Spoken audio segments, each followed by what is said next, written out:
जय हिंद दोस्तों। मेरा नाम शिवम कुमार, सभी को मेरा नमस्कार। तो बात कुछ ऐसी है कि आज मैं इस ब्लॉग में, जो कि मेरा दूसरा है, अपनी 4 सबसे बड़ी गलतियां जो मुझे औरों की तुलना में पीछे रखता है उसके बारे में बात करूंगा। गलतियां ऐसी चीज़ है कि जिसको आप अगर सुधार न करें तो और आपको हानि ही करेगा, कभी लाभ नहीं पहुंचाएगा। तो उस हानि से बचने के लिए पहली जो गलती है वो मेरा एंगर है।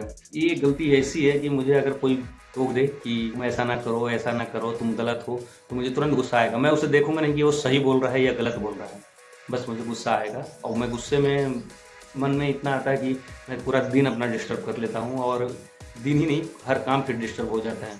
चाहे वो सुबह में अगर बोल दिया गलती से तो वो पूरा दिन मेरा खराब। अब मैं इसको सुधारना चाहता हूँ। कई बार सोचता हूँ कूल कैसे हूँ, या तो मैं सो जाऊँगा, या तो नहा लूँगा, या तो बाहर घूमने चला जाऊँगा। लेकिन इस हो नहीं पाता है, ये तो तत्काल होता है। लेकिन मैं चाहता हूँ कि कुछ सुनने की आदत डालना चाहता हूँ, ताकि कोई बोले तो यार पहले सोचूं तब करूँ। तो अगर आपके दिमाग में कोई आइडिया हो जो प्रैक्टिकल वे में हो, तो प्लीज़ यार कमेंट में ज़रूर सजेशन देना। कुछ क्वालिटियों में सबसे ज़्यादा अगर बोल सकते हैं कि यह है, जो ज़रूरी है, कंसिस्टेंसी। अगर आपको जीवन में सफल होना है तो लोग कहते हैं कि आपको कंसिस्टेंसी बनाए रखें। मेरे में ये नहीं है।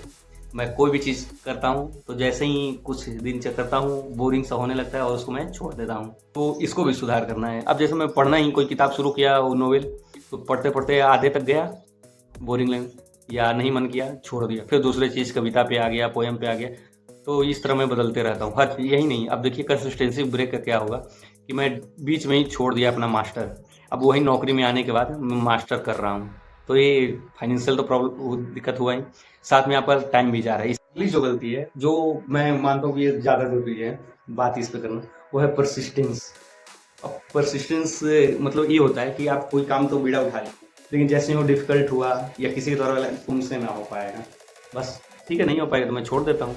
और इस तरह काम को छोड़ देना, चाहे आपको कितना भी अच्छा लगे। इसका मैं एक उदाहरण आज तक मैं पढ़ता था।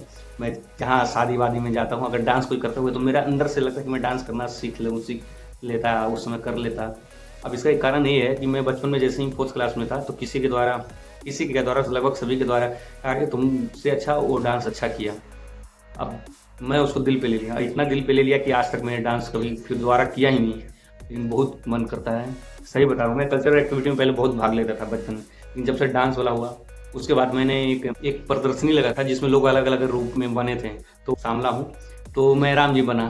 तो लोगों ने मुझे इतना बोला कि ये राम जी इतने बेकार कैसे हो गए, तब से मैंने उसमें भी भाग लेना छोड़ दिया। तो अब चाहे जो हो, लोग मुझे अगर गाली दें या मुझे टोकें या मुझसे बोले कि ना हो पाएगा, लेकिन मैं काम को नहीं छोड़ूंगा। चाहे थोड़ा स्टे ले लूँ, सोचूं, लेकिन फिर करूंगा।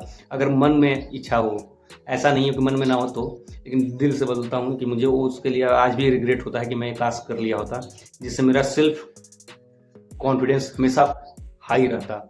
मंच पे आज तक जाने में डरने लगा हूँ, जो बचपन में कॉन्फिडेंस था उससे बहुत बिलो है।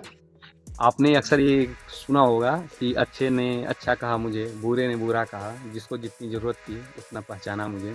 शायद कुछ लाइन इधर उधर हो गई हो, ये हरिवंश राय बच्चन की फेमस लाइनें हैं। तो इसमें वो जिस तरह वो कहते हैं कि यार जिसको जितनी ज़रूरत है उतनी ही हो, तो उस तरह वो दूसरे को जज कर लेता है। तो जज करने का क्या सामने वाले प्रभाव पड़ता है वो नहीं सोचता है, और तुरंत बोल देता है ये बहुत ख़राब है। और खुद तक रखे बात तो ठीक है कि चलो ख़राब है, दूसरे से भी कह देता है। अब उसके मन में पूर्वाग्रह बन जाता है। तो मेरे कहीं भी अगर जाओ तो अगर आपका ख़राब बना हुआ है कि नहीं ये ख़राब है, तो पूर्वाग्रह से ही आपको करेगा। तो ये मुझ में भी गलती है, कोई मुझे बोल दिया कि वो ख़राब है तो मैं ये पूर्वाग्रह बनाए रखता हूँ। तो ये जो गलती है कि मैं दूसरे को जज करने के लिए नहीं दूंगा अपने आप को, कोशिश है अक्सर मैं दिल पे ले लेता हूँ यार। और ये भी कोशिश करना कि किसी के लिए मैं पूर्वाग्रह नहीं रखूँगा कि वो ख़राब है या अच्छा है, उसका व्यवहार ही पूरा ओवरऑल देखूंगा। तब ऐसा ही नहीं कि पहला एक न्यूज़ पढ़ा, हाँ ये इसने लड़की को छेड़ा, खराब। अरे भाई मैं भी कई बार झगड़ा किया हूँ रास्ते पे, तो मैं खराब हो गया, अब सुधर गया ना। उसमें बचपन था तो पता नहीं, लेकिन अब कोशिश करूंगा कि मैं सुधार लाऊं अपने आप में। पहली जो गलती है वो इन सब गलतियों को मिलाकर ये है कि मैं अपने आप को बहुत ज़्यादा अंडर एस्टिमेट कर लिया हूँ लोगों की बातों को सुनकर हूँ कि मैं ये नहीं कर पाऊंगा, क्योंकि सुना हुआ है। एक्चुअली मैं कर सकता हूँ। लोग कहते थे कि जॉब जॉब नहीं कर पाएगा क्योंकि पढ़ता नहीं है, खेलता है, तो जॉब ले लिया। अब भी फिर अब भी बोल रहे हैं कि ये इससे कुछ नहीं हो पाएगा, अब इससे दूसरा नहीं रहेगा, ये इसी जॉब में रहेगा। तो मैं अब क्या कहूँ यार कि यार बार बार अब हर समय प्रूफ अपने आप को क्यों दूसरे लिए करना है। अब मैं किसी के लिए प्रूफ नहीं करना हूँ, तो अभी इससे ज़्यादा से ज़्यादा कोशिश करूँगा कि इग्नोर करूँ। आप यहाँ तक रुक गए हैं तो समझिए कि आपको मेरी वीडियो पसंद आई है, तो प्लीज़ यार लाइक करना, सब्सक्राइब करना, और जो गलतियाँ हैं मेरी वीडियो में और जो आपकी गलतियाँ भी हैं वो भी प्लीज़ कमेंट में शेयर करना, ताकि मुझे भी लगे कि ये गलतियाँ केवल मैं नहीं करता हूँ और भी लोग करते हैं, और उसमें सुधार कैसे करते हैं ये भी आइडिया उसमें आप शेयर कर सकते हैं।